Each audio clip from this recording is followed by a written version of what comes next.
eto, usap-usapan ngayon yung Robin Padilla Law dahil nga sa pagpapababa ng sentensya, ginawang bailable yung illegal possession of firearms noong 1997. Eh, Video? tapos na natin yan. Attorney Claire, dito tayo. Si Robin nagdadrama. Po talaga maganda itong nangyayari. Napakapangit na po nitong nangyayari na ito. Sana po kung ako po ay nagkakaroon ng mga maling choice ng mga salita. Hindi po ibig sabihin yan ay kinukutya ko kayo, kinukutya ko ang kabataan. Hindi po. Iyan po ay panggising. Panggising. Upang manamnam niyo po ang katotohanan. Ito pong mga nakikita nyo ngayon, nakita ko na po ito nung araw pa na bilibid. Panahon na. Nakita daw niya ngayon ito. Naging Nostradamus na ulit ang gago. Para aksyonan natin ang mga batas na may kinalaman sa ating kabataan at may kinalaman sa social media. Okay. Pwedeng ayunan. Pero questionahin ko rin yung tagal na ng panahon na paghinilbihan bilang senador ni Robin Padilla. 4 na taon na siya dyan. Anong batas na ba ang naipasa niya para sa seguridad ng ating bayan? Ang tanging naipapasa ni Robin Padilla ng mga batas ay yung mga hijab, yung mga tungkol sa kultura ng mga Muslim, yung mga pagkilala sa mga hindi na dapat namang kilalanin. Pero pagdating sa seguridad, I think question ko yung kakayahan ni Robin o yung mga natapos niya. Wala pa. 4 na taon nang naninilbihan bilang senador. Nakapagpatakas na siya ng isang pugante. Nakakapanggago sa pagtatanggol sa mga Duterte. Sinabi niya, nakita niya na nito noon pa, nung nasa kulungan pa siya. Bakit hindi niya yan yung trinabaho niya? Ang problema, hindi lang kabataan. Ang problema dito, yung laganap na baril sa lansangan. Kung sino-sino ang nabibigyan, kung sino-sino nagmamay-ari, kung sino man ang nagmamay-ari, nagiging balahura sa paghawak ng baril. Ang problema natin ay baril. Ang nakakamatay, baril. Hindi ko lang maintindihan kung bakit kasi pinayagan ng mga mambabatas na ibaba ang kaparwasahan sa mga mahuhulihan ng mga illegal na baril. Ginawa pang bailable. Okay? Sabi ko nga, naintindihan ko rin naman yung mga mambabatas kasi sila din mismo nagmamay-ari ng maraming baril. Sila din mismo, karamihan sa kanila, hindi ko nila lahat, mga walang disiplina sa paghawak ng armas. Okay? Kaya ako, naniniwala ko, gusto natin na mabawasan, gusto natin na mapigilan ang mga krimen patungkol sa baril, ibasura na to. Ibasura na at palitan na, kung hindi man maibalik sa dati, yang RA to dali lang. Presidential Decree, hindi pala RA, Presidential Decree na 1866. Existing pa rin yan. Although, chinange yan, ginawa ng full-fledged na batas dito sa tinatawag na Republic Act 10591. Ito yung tinatawag na Comprehensive Law on Firearms and Ammunition, na kung sinasabi dito ay malayang gumawa, malayang magbenta ang ating kasarinlan sa mga nangangailangan ng batas. Nagtetest din kaya sila pag nagre-renew ng lisensya? Ma'am Tessa, kung maigpit talaga ang pahintulot o pag-mo-monitor nila ng mga batas na 'yan, eh, di sana hindi nabigyan ng 300 plus na baril si Digong. Hmm. Kung mahigpit talaga ang ating republika sa pagpapatupad ng alituntunin niyan, eh, di sana hindi nagmamay-ari yung mga politiko ng sandamakmak na armas, 'di ba? Dahil sa batas na 'yan, sabi dito, Good PM Arvin G.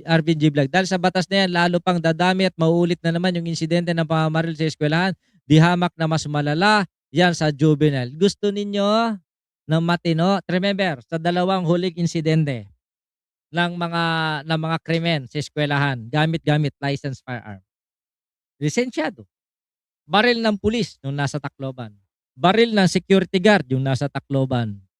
Ngayon, baril na naman ng hepe ng customs police. Hindi maintindihan ko pa kung ano, eh, kung loose firearms, eh, mga kolorum, eh. Hindi lisensyado 'to.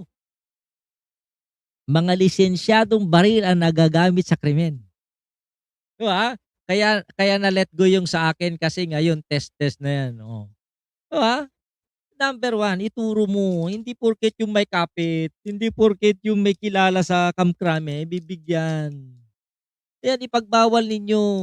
Yung sinasabi na nakakapanghikayat, Dario Padilla, yung roadblock sakit, pigilan nyo muna yung mga pinapalabas nilang pagpaputok sa firing range, pagtuturo ng mga pagputok-putok, pagpapalabas sa social media ng mga putukan, barilan, kung saan-saan. Yun muna. Okay, wag yung pagdiskita nyo. Ako, ayoko yung roadblocks. Pero hindi yan ang main problem. The main problem here is gun handling. Ang problema dito yung baril. Grace, shoutout. Pag-iinitan ng mga 'to. Ano pa 'to sinasabi ni Robin Padilla na ibagsak ang martial law. Eto, mas mabuting balita, balita ang martial law kaysa walang batas o pambabaluktot ng batas. Declare it and I will support it. Anong dahilan? Pelma Simon, shoutout. Bago mag-declare ang isang gobyerno ng martial law, dapat may sapat na dahilan 'yan, may matibay na dahilan. Anong gagamitin mo na dahilan para ibagsak ang martial law? Dahil hindi nagampanan ng eskuwela yung kanilang tungkulin na pangalagaan ng seguridad ng kanilang mga mag-aaral? Dahil napabayaan ng magulang yung kanyang anak na pumasok sa eskuwela na may dalang baril? Gano'n ba 'yon? Hindi. Ang pinaka-root word ng problema dito, bahay, eskuwela. Bahay, eskuwela. Ang tanong kasi dito, tanong natin sa Ateneo, bakit kasi nakapasok yung baril sa loob ng mga silid-aralan? Wala bang nangyayaring pagkapkap? Wala bang nangyaring metal testing? Wala bang nangyaring kung ano man na preventive measures? Gayon din naman sa mga magulang. Bakit hindi nila na-monitor na may problema na pala yung kanilang anak? Ha? 'Di ba? Okay, shout out kay Ma'am Senchang bumalik, ano? So ang problema dito, mga DDS. Buti pa nakaabot ako sa live mo, Baby Again Chat. Pero nagtataka ko, pagkatapos ng ano, ito exaggeration na lang, ha. Kung hindi niyo naintindihan yung exaggeration na word kayong mga DDS, minalabisan ko na. Bakit kaya pagkatapos ng krimen sa Zamboanga, nakalipad kaagad si Robin? Mukhang inaasahan niya yung krimen na yun, eh, 'no? Bakit? Tsaka bakit hindi nilalabas ng media kung sino yung anak ng mayor na puntirya talaga nung bata, nung gunman? Anong dahilan? Baka nandun ang problema. Baka puwede nating malaman. Baka puwede rin nating malaman kung bakit yung teacher ang isa sa mga primary target nung bata. Kasi hindi natin malalaman ang pinagmulan ng problema, hindi masusolusyunan ng problema. Eh, paano kung ganyan ulit ang mangyari? Ngayon pinag-iinitan ni Robin Padilla para ano, binubuskan niya yung pangulo na mag-declare ng martial law para ano, para sabihing katulad siya ng kanyang ama, abusado talaga, diktador. Alam niyo, alam na namin ang sasabihin ng mga DDS, eh. Bakit kanyo? Eh, yung mga utak ng mga DDS, hindi pa nila ginagawa, alam na natin, eh. 'Di ba? So itatanong natin dito, anong dahilan kung bakit idideklara martial law? We have a working government. Kahit papaano gumagalaw naman ang ating hustisya, gumagalaw naman ang kapulisan, nagkakaroon ng investigasyon. Ang problema naman kung bakit bumaril yung bata, hindi naman problemang panlipunan, 'di ba? So hindi natin alam kung ginagamit na naman ni Robin itong Zamboanga incident na 'to para mapagtakpan ang kanyang kaanimalan nung nakaraan, 'di ba? Kaya ako, dapat ito payag ako ibasura na 'to. Itong itong Robin Padilla na 'to. Hindi dahil lamang sa pangalan ng isang bobo, kung hindi na nakakatulong itong Robin Padilla na law na 'to, pabor 'to sa mga kriminal. Pabor 'to sa mga taong gustong lamangan ang batas. Mula nung naipasa ang batas na 'to, mula nung naamendahan yung, PD, Presidential Decree 1866, naging malakas ang mga loob ng mga tao na may pera kasi kahit mahulihan ako, makakalabas naman ako, magpapiyansa lang ako.